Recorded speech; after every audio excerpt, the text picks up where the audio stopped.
Muy buenas, Gorrinacia, bienvenidos un día más a nuestro canal. Hoy estamos en un nuevo vídeo y hoy toca el cómo jugar del Señor de los Anillos, el juego de cartas. Este LCG que ha salido reeditado en esta segunda edición. Esta segunda edición con respecto a la primera admite más jugadores, ya que la edición original solo admitía 2 jugadores, esta admite 4 jugadores y vais a ver que está muy bien. Así que sin mucho más, vamos a ver cómo se juega dentro vídeo.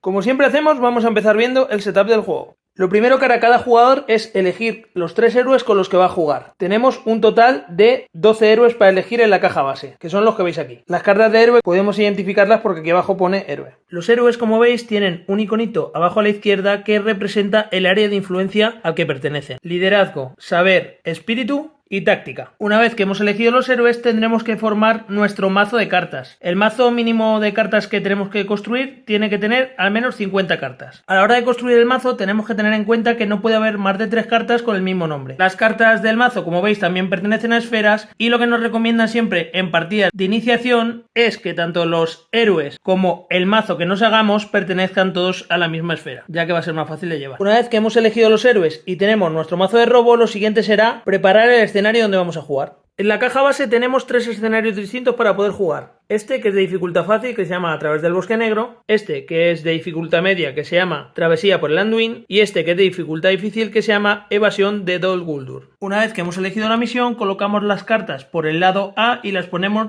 en orden. Siempre al empezar la misión lo primero que tenemos que hacer es leer el texto que pone aquí abajo y una vez leído ya le daríamos la vuelta y empezaríamos a jugar. Siempre hasta que no se cumpla este objetivo no vamos a ir pasando al siguiente, pero esto ahora lo veremos más en detalle. Para preparar el mazo de encuentros de la misión tendremos simplemente que mirar y buscar en el mazo de cartas que en el reverso tienen el ojo de Sauron todos estos iconos. Estos son iconos que pueden salir luego en otras misiones, como veis el dibujito de la arañita y de los orcos. Cogeríamos todas esas cartas que nos encontremos con esos iconos y las prepararíamos aparte. Y luego también buscamos las cartas que tengan este icono, que son las propias de esta misión, que como veis corresponden también con el icono. Una vez que tenemos el mazo de encuentro con todas las cartas que necesitamos, le damos la vuelta, las juntamos todas y las barajamos bien. Y la dejamos en un sitio de la mesa donde todos los jugadores lleguen. Después cada jugador coge un contador de amenaza y le pone en el contador de amenaza la suma de la amenaza de sus 3 héroes. En este caso, como veis, 30. También hacemos 3 pilas en la mesa en un lugar donde todos los jugadores lleguen con las fichas de recursos, daño y progreso. Después repartimos la ficha de jugador inicial a uno de los jugadores. Por último, cada jugador roba 6 cartas. En caso de que la mano de cartas no le guste, podría descartar estas 6 cartas, volver a coger el mazo, barajarlo y volver a robar otras 6. Esto solo lo puedo hacer una vez. Y ahora que ya tenemos todo preparado, vamos a ver cómo se juega.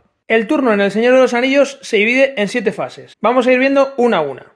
En esta fase de recursos lo que vamos a hacer es que vamos a añadir un recurso encima de la carta de cada uno de nuestros héroes, tal que así. Recordar que los recursos de cada héroe indican en qué cartas se pueden gastar. En este caso, solo en cartas con el icono de saber. Lo siguiente que haremos es que cada jugador va a robar una carta de su mazo y la llevará a su mano. Tener en cuenta que si durante la partida nos quedamos sin cartas en el mazo, no podremos barajar los descartes y volver a formar un mazo, ¿vale? En el momento que nos quedemos sin cartas no podemos robar. La segunda fase del turno es la fase de planificación. Esta fase es la fase en la que planificamos el viaje que vamos a realizar. Durante esta fase vamos a poder bajar cartas de nuestra mano a la mesa. Las cartas que vamos a poder jugar durante este turno son las que tienen el textito de aliado o vinculadas. Para bajarlas simplemente tendremos que pagar este coste en recursos que hay aquí arriba, teniendo en cuenta el tipo de esfera. Si recordáis, todos mis héroes eran de la esfera del saber, con lo cual cualquiera de estas 2 cartas podría bajarlas. Para ello, imaginaos que decido bajar el aliado del enano, pues simplemente pondría la carta de aliado aquí y cogería 2 recursos de 2 de los héroes y los llevaría a la reserva general. Las cartas que pone el texto de vinculada se tienen que vincular a uno de los personajes, aunque algunas, como veis, también se pueden vincular a enemigos. Esta, por ejemplo, es una trampa y se vincularía directamente a un enemigo y el enemigo vinculado no podría atacar. Cuando vinculamos una carta, simplemente la tenemos que poner debajo del héroe, tal que así, para poder leer el efecto que hace. Tenéis que tener en cuenta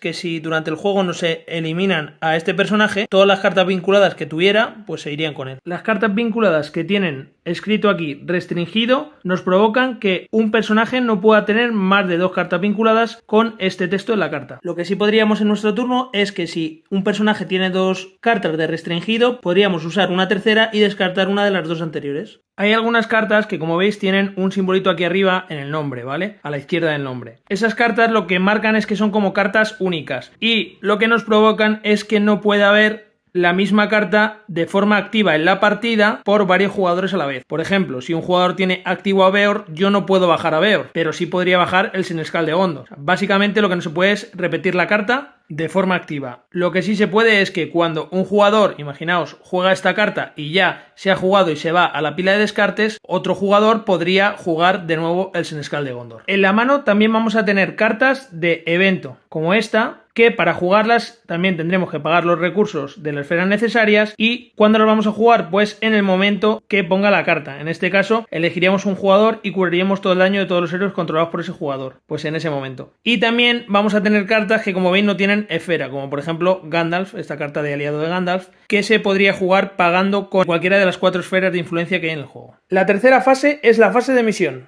En esta fase el jugador va a mandar a personajes a la misión. Cuando mandas a un personaje a la misión simplemente lo giramos para indicar que este personaje está agotado. Podemos mandar los personajes que queramos. Una vez que todos los personajes se han asignado a los héroes que quieren a la misión, tenemos que hacer un segundo paso dentro de la fase de misión, que es la preparación. En esta fase lo que vamos a hacer es que vamos a sacar del mazo de encuentros tantas cartas como jugadores haya en la partida. Cuando al robar una carta pone el texto de al ser revelada, la acción que pone en el texto de al ser revelada tiene que ser ejecutada en este momento porque acabamos de revelar la carta. En este caso, al ser revelada, el jugador inicial elige un personaje que esté asignado a una misión actualmente y le inflige 2 puntos de daño. En este caso, este personaje se llevaría 2 puntos de daño. En el mazo de encuentro nos podemos encontrar varios tipos de cartas. Las cartas de enemigo, que es como la que ha salido, que básicamente van a ser enemigos contra los que vamos a luchar. También puede haber cartas de traición, que simplemente vamos a ejecutar el texto que pone en al ser revelada. En este caso, cada jugador descarta todas las cartas de evento de su mano y después esta carta directamente no se quedaría en el área de preparación, sino que se iría a descarte, no como los enemigos, que van a permanecer ahí hasta que sean derrotados. Si en algún momento durante la partida en el mazo de encuentro nos quedamos sin cartas, tendremos que barajar los descartes y volver a formar un nuevo mazo. El otro tipo de cartas que nos podemos encontrar en el mazo de encuentro son las cartas de lugar, que ya veremos después para qué sirven. Pero de momento saber que cuando son reveladas se quedan también en el área de preparación, hasta que viajemos a ellas y las abandonemos. Una vez que ya hemos sacado tantas cartas de encuentro como jugadores hubiera, en este caso solo hay un jugador que soy yo, lo siguiente que vamos a hacer es la resolución de la misión. Para ello, muy sencillo. Tenemos que sumar la fuerza de voluntad de los héroes que hemos enviado a la misión, en este caso 2, y restarles la amenaza que haya en la zona de preparación, en este caso 2. En este caso, como da 0, no pasa absolutamente nada. Pero si, por ejemplo, hubiéramos mandado también a este héroe, serían 2 y 1, 3, menos 2, 1, con lo cual habríamos avanzado un paso en la misión, que para representarlo simplemente cogeríamos una de estas fichas y la pondríamos encima de la carta de misión, que como veis necesita 8 pasos para pasar a la siguiente carta. Si imaginaos que en el ejemplo justo que poníamos hubiera habido un lugar activo, ¿vale? Esta carta, imaginaos que hubiéramos viajado a ella, con lo cual estaríamos ahora mismo en este lugar, se supone, viajando. Las fichas de progreso, en vez de ir sobre la carta de objetivo, hubieran ido sobre esta, que como veis necesita 2 para poder cambiar de lugar. Si hubiéramos conseguido más de 2, imaginaos 3, pues hubiéramos puesto 2 aquí y otra ficha en la carta de objetivo. Si imaginaos que esto está así, 5 y 1, 6, y conseguimos 3 pasos en esta ronda, cumpliríamos esta misión, pero el paso sobrante no va a la carta siguiente. Y bueno, seguro que os preguntáis qué hubiera pasado si, en vez de mandar a estos 2 personajes a la misión, hubiera mandado, por ejemplo, solo a este con un punto de voluntad y tuviéramos aquí esta carta con 2, o sea que el resultado es negativo. Pues en ese caso, la diferencia entre la fuerza de voluntad y la amenaza que haya activa, en este caso 1, se lo tendría que subir cada jugador en el marcador de amenaza, tal que así. La fase número 4 es la fase de viaje.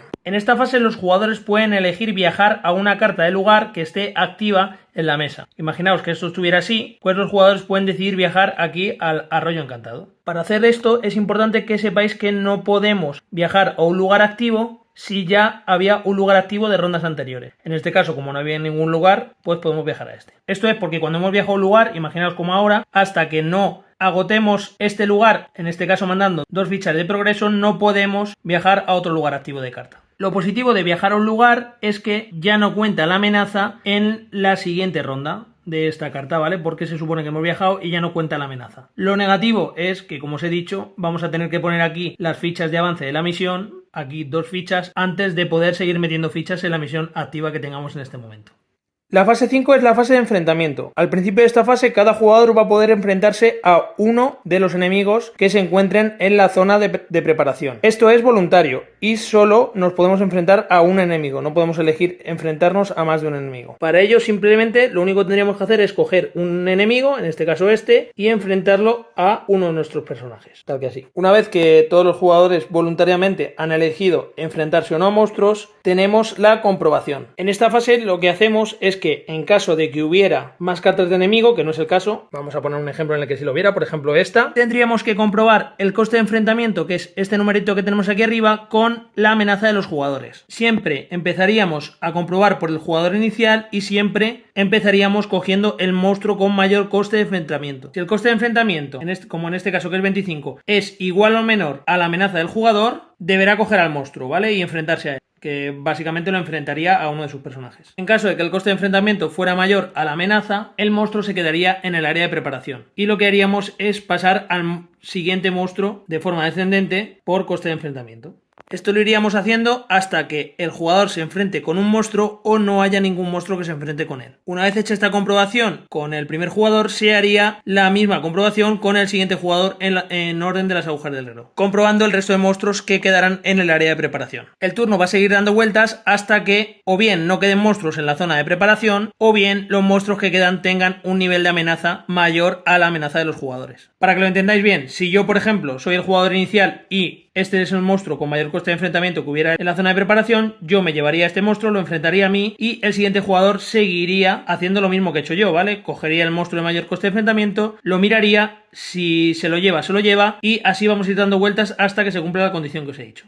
La fase 6 es la fase de combate. En esta fase nos vamos a enfrentar a los enemigos que tenemos enfrentados. En esta fase primero vamos a resolver los ataques de los enemigos que están enfrentados y después atacaremos los jugadores. Por cada enemigo que va a atacar a uno de los jugadores, tenemos que robar una carta del mazo de encuentro y colocarla junto al enemigo. Es importante que sepáis que si en este momento se agota el mazo de encuentros, no se repone hasta la siguiente fase de misión. O sea, no barajaríamos los descartes para formar un nuevo mazo, o sea, algo bueno. Ahora en esta fase de combate lo que haríamos es lo siguiente. Tenemos que coger uno de los enemigos, este por ejemplo, y tenemos que declarar con qué héroe vamos a defender. En este caso, imaginaos que yo digo que voy a defender con Verabor. Para ello, yo cogería a Verabor y lo giraría para indicar que estoy defendiendo con él. Una vez hecho eso, damos la vuelta a la carta que hemos robado y leemos simplemente el texto de sombra. El resto se ignoraría. En este caso, pone que el jugador defensor debe elegir descartar una carta vinculada que controle. Pues nada, cogeríamos esta carta vinculada, la pondríamos en nuestro descarte y cogeríamos esta carta y la llevaríamos al descarte del mazo de encuentros. Ahora lo que tendríamos que hacer es que se restaría al ataque, en este caso 2, nuestra defensa, que en este caso también es 2. Como da 0, no recibimos daño. En caso de que, por ejemplo, hubiera tenido 3 y nosotros 2 de defensa, hubiéramos cogido una ficha de daño y la hubiéramos puesto encima de nuestro héroe. En caso de que no hubiéramos declarado ningún defensor, en este caso hemos declarado a Verabor, pero si no hubiéramos declarado a nadie, todo el daño, en este caso 2, se lo lleva uno de los personajes. Y tendríamos también que tener en cuenta que en caso de que no hubiéramos declarado defensores, el daño se lo tiene que llevar uno de los héroes, no se lo puede llevar una de las cartas de aliado. Si en algún momento uno de nuestros héroes sufre tantos puntos de daño como su valor o más, en este caso si tuviera 3 y recibiéramos 1 más de daño, moriría e iría a la zona de descarte. En el ejemplo que estamos poniendo, yo no habría recibido daño, así que no tendría que poner ninguna ficha encima de nuestro personaje. Una vez que hemos resuelto todos los ataques de todos los enemigos que tengamos enfrentados, somos nosotros los que vamos a atacar a los enemigos que tenemos enfrentados. Para ello simplemente lo que haríamos es agotar a un personaje para atacar al enemigo. Tenemos que tener en cuenta que podemos girar más de un personaje para atacar a un mismo enemigo. El ataque funciona igual que los enemigos, en este caso yo tengo 3 de ataque, se restaría su defensa que tiene 0, pues le haría 3 puntos de daño. Como su valor de vida son 3, en este caso mataría a este personaje, que se iría directamente a la zona de descartes del mazo de enfrentamientos.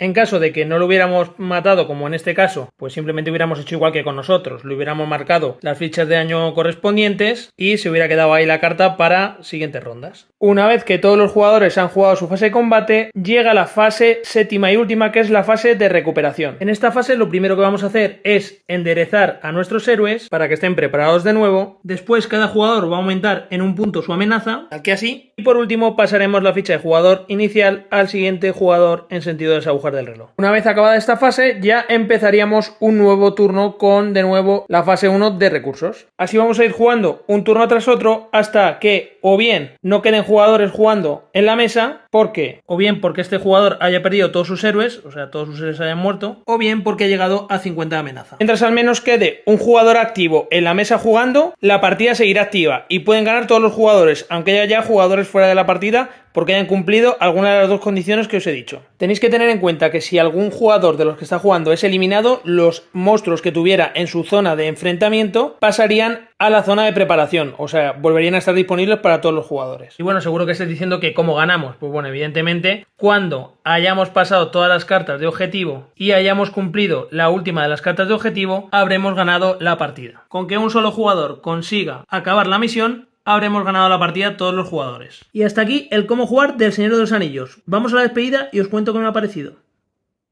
Y bueno chicos, hasta aquí el vídeo de hoy. Ya sabéis, si os ha gustado no olvidéis darle like, compartir, suscribiros. Y bueno, ¿qué me ha parecido a mí el Señor de los Anillos, el juego de cartas? Pues bueno, me parece un pepinardo, la verdad. Es un juego que me encanta, diría que es de mis juegos favoritos. Amo el Señor de los Anillos muchísimo, ya sabéis que he reseñado 1000 cosas del Señor de los Anillos. Y bueno, seguro que vais teniendo un montón de expansiones de este juego de cartas que os voy a ir trayendo al canal. Así que sin mucho más, nos vemos en próximos vídeos. Hasta luego.